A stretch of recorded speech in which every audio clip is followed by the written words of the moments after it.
Hello YouTubers, my name is Frederick Lopez, and in honor of Underworld Blood Wars, I'm going to be going over my favorite vampire and werewolf films. Now in this video I'm going to be starting off with my favorite werewolf films. Now this is my personal favorite films and I'm going to rank them. So to start off, I really love Teen Wolf from 1985. It was an inspiration for the MTV series Teen Wolf now, but this one was much more of a comedy. And yeah, it stars Michael J. Fox. It's in the 80s. Back to the Future, Family Ties Michael J. Fox. And the story is pretty much him as a teenager. And I guess through puberty he discovers that he is in fact related to a werewolf. His father was a werewolf and his father's father was a werewolf. Werewolf is in his pedigree, so to speak. So he becomes a teen wolf. And it's not done in a scary way. It's done in a very comedic way, and it's a very, very fun movie, but ultimately I just love it as a werewolf film. It takes a different approach. It's not more of a curse, it's just more of a, I'm stuck with this and I turn into a werewolf, and what would happen in normal everyday activities as a teenager if you became a wolf. And it makes fun of that and really gets to show that side of being a werewolf. And I thought that was very unique and very different compared to the other genre films we have had with werewolves over the years. And it was something very different. And I really like that film. Next on our list from 2005 is Cursed, directed by Wes Craven, and it's written by Kevin Williamson, who wrote Scream. And it stars Joshua Jackson and Christina Ricci, and pretty much the story of that is basic. It involves three different characters who are attacked by this beast, and like many werewolf films, it's them struggling with becoming this monster and how they're going to live with it and it changing their ordinary lives. In addition, they must also find the beast that bit them and if there's a way to reverse it. Very much to reverse the curse since they feel cursed. It's not the most scariest werewolf film. It's not the best, but I highly enjoy it. Something about it's very entertaining, and I do like it. It's almost like a serious comedy in a way without being too comedic, but without being too serious. So it has that kind of like 90s vibe to it, even though it's in the mid-2000s. It also has Feeling Better Now by Collective Soul. I just really love the movie. I love Christina Ricci's performance. Joshua Jackson plays a good part. It's after his Mighty Duck days, and Wes Craven, I've always been a fan of Wes Craven, and this film is very different compared to other stuff, and it does have some twists in it. And ultimately, it's one of my favorites, so that's on my list there. After that, I would probably say 2009 Rise of the Lycans. I really love Underworld Rise of the Lycans. I love all the Underworlds, really, as far as werewolves. But Rise of the Lycans in particular focuses on the werewolves as the main characters, and in this they're brought up as slaves, and it turns out they were guardians for the vampires that were basically controlled by them. They had to do their bidding. They were slaves, they were raised by the vampires, and they protected them, and ultimately it's about like finding that freedom against the vampires and becoming a clan of Lycans. And it also played upon like regular Lycans who are just monsters that can't shapeshift back into human form, and then it has the new Lycans who are turned, who go from human to lycanthrope. So it's very interesting, and also has a forbidden romance, which is also something very different. And I go through some of these films in my list and other reviews, but it is a really, really well-crafted entry in the Underworld series. And probably one of the most unique werewolf films. It's also set in like the Middle Ages, so it's not with modern technology or anything. It's not with a curse. It's more of like them having a gift as Lycans. And it's a very unique perspective, in my opinion. After Underworld Rise of the Lycans, I would probably say one of my favorites is 2002's Dog Soldiers. Now this has Kevin McKidd very early on. And it's probably one of the best like debut horror films. I mean, basically it's a group of Marines in the Scotland wilderness, and they're like on a regular mission, and then it goes wrong. Pretty much just werewolves. So it has that element of like Evil Dead with a bit of like Predator, where there's a regular mission and then something happens. And it really plays into the genre, and it's very well crafted for a low budget film and for a feature film from that director.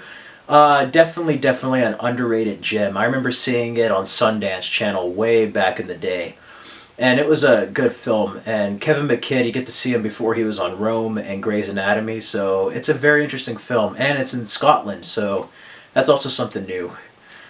Ultimately, it's a really, really rare hidden gem. And if you're a fan of any horror films, and more particular werewolf films, you would not regret that movie. It's a very, very entertaining film. Above Dog Soldiers, I would probably have The Howling from 1981, Joe Dante's debut film.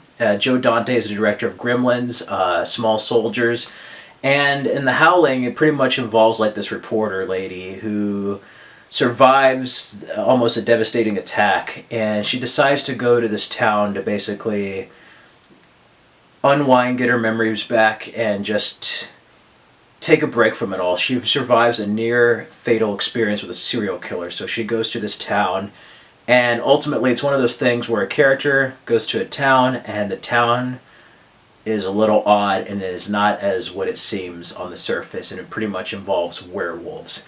Very scary film, a lot of practical effects, and if you want to watch like an 80s horror film, that's a really, really well crafted one, especially for a werewolf film. You don't really get too many good werewolf movies, and the 80s had a bunch of them, and The Howling was one of them. And you get to see Joe Dante before the Gremlins and Small Soldiers, so you get to see seeds of his work later on. And ultimately, it's not bad to watch one time, and even a couple. It's definitely another gem. That's, I feel, is a little underrated. Above The Howling, I'd probably put 2012's The Wolfman with Benicio del Toro. I have a shirt of this. Sure, the movie could have been a little better. It could have been more. It could have been the level of Bram Stoker's Dracula for Dracula, but ultimately, I'm glad they went with the R rating, and they went with the Rich Baker, who did the effects for American Werewolf in London. He did the effects, the visual effects on the werewolf, won an Oscar. And I liked it. It was pretty similar to the original Wolfman with a little bit of changes. And Benicio del Toro, I liked his performance. He also had Hugo Weaving. Anthony Hopkins was villainous in that. That's one of his best roles as a villain. Emily Blunt does a good job as well as a love interest. And pretty much that's a remake. He gets bitten by a werewolf. The gypsies say he's cursed. And there really is no way to stop it. He has to live with becoming a wolf. And that's kind of like the main trope of all these films, isn't it? This is a regular person getting bitten and being cursed into this world of lycanthropy. So it's not bad. It's actually one of the better Universal remakes. And I hope they either get Benicio del Toro or do something interesting with the remake coming up. It's one of the better remakes out there.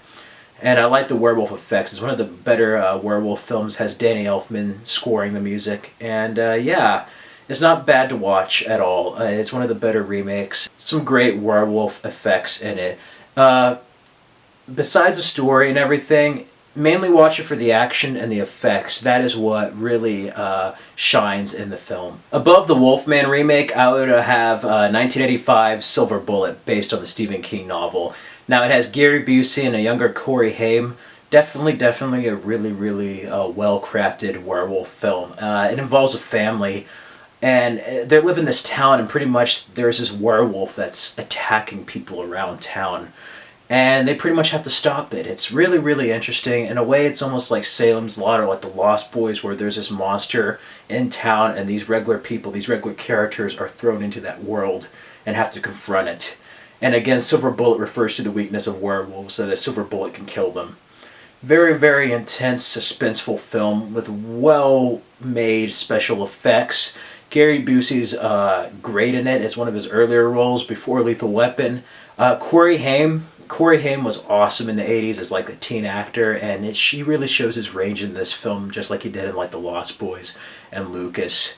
Is definitely among one of my favorite films, and if you haven't seen Silver Bullet, I would highly recommend checking out the film and reading the novel as well. So above Silver Bullet in my rankings, I really, really love this 2000 film called Gingersnaps.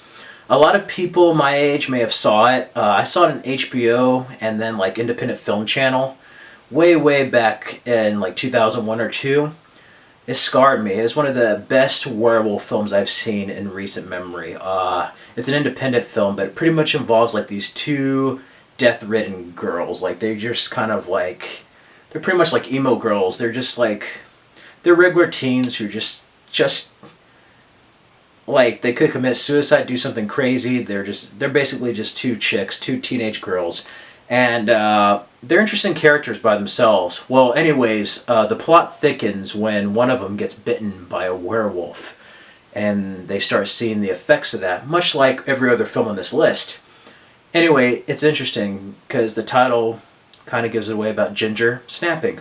So it's Gingersnaps, and it involves the friend becoming a werewolf. That's very interesting because you always see family members or other people are main character, but to keep it with two girls and then one of them becoming a werewolf, if you had to live and see your best friend become a werewolf, this monster, to become something else than they are, and to ultimately maybe have to kill them or confront them if they're no longer who they are, is something very sad and yet very horrifying at the same time.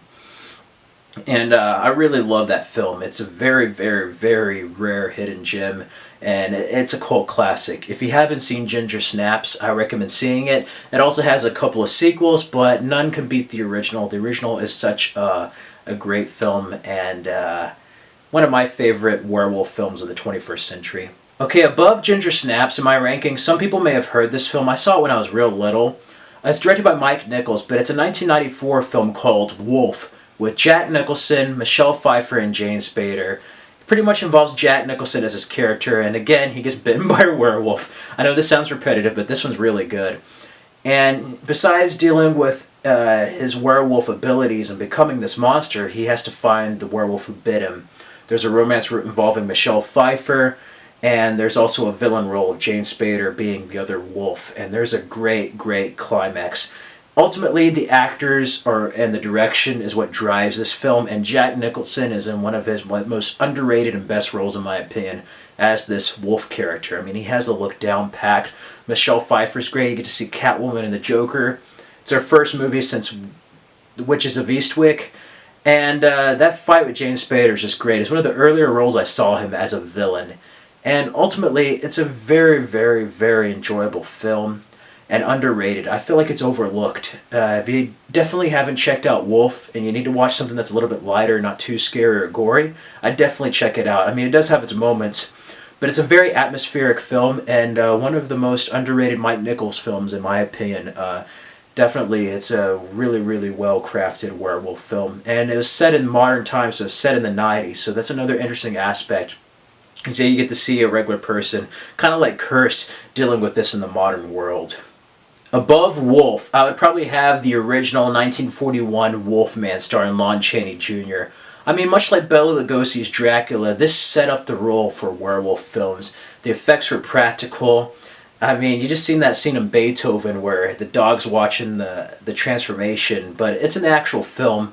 Some great effects. It's up there with the other Universal classics like Frankenstein, Boris Karloff's The Mummy, and Bela Lugosi's Dracula. The Wolfman is almost like what started it all and set up the trope for werewolves, and it's nice seeing practical effects of just hair before all the computerization. And he's not too much like a werewolf or lycanthrope, he's just upright, regular person in makeup, but the atmosphere, again, the black and white, and just everything about that film is so classic and original, and you can't help but love it. I mean, you can't beat a classic. It's a rule setter, basically. It defined the werewolf genre and defined what's to come later on. And I love it for that. On the top of my list, if there is one film that was probably the best out of all of these, probably my most favorite werewolf film, that pushed the boundaries just a bit extra from what came before, it would be John Landis's film, An American Werewolf in London from 1981. Rich Baker, who did the Wolfman effects, also did the effects for American Werewolf in London, won an Oscar, had the songs Werewolves in London. I mean, it is fantastic. And again, these Americans are in London, and one of them gets bitten and they have to deal with the curse of becoming a werewolf. So it's an American Werewolf in London. And it's a very interesting thing to have an American in London, but the effects are all practical. You just wonder, how did they do this, especially before CGI? And if you haven't seen the film, it is fantastic. It has some scary elements.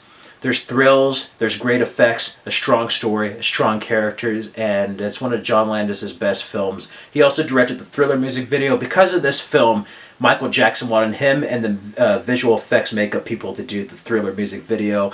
And also, he also directed the Blues Brothers, John Landis did. So, yeah, if you didn't have American Werewolf in London, you may have never had Thriller. That's how good it is. American Werewolf in London is by far my personal favorite werewolf film. And I really haven't seen a werewolf film since that film do what that film did. It can't be replicated. They even had a sequel called An American Werewolf in Paris in 1997.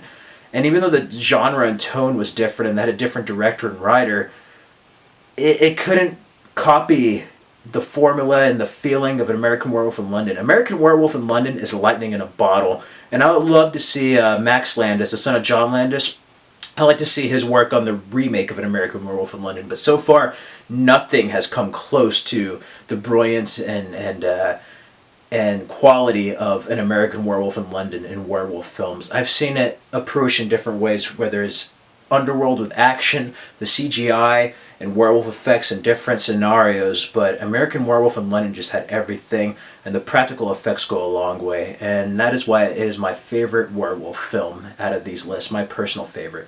Anyway, that's all for this video. It was really quick. I didn't want to go too much into the movies, and I also did some of these in reviews. So if you'd like to see more, check out the Frederick Lopez channel on the Final Cut, where I have some horror movie reviews. I have the Underworlds there. Oh yeah, and check out my other video after this, in which I will go over my personal ranking of my favorite vampire films.